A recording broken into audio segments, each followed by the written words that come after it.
Here are knee joint unblocking techniques. Step 1. Successively point press heading acupoint, Shiwahai acupoint, Liangqiu acupoint, Nixian, medial knee eye, and Waxian, lateral knee eye.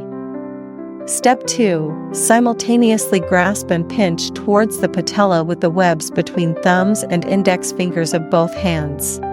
Step 3. Divide and push upwards from bottom to top along both sides of the knee. Step 4. Alternately pluck and knead around the upper and lower edges of the patella. Step 5. Push both sides of the knee with a clenched fist. Step 6. Push inwards from the outer side. Those with synovitis and knee joint effusion can do this a few more times.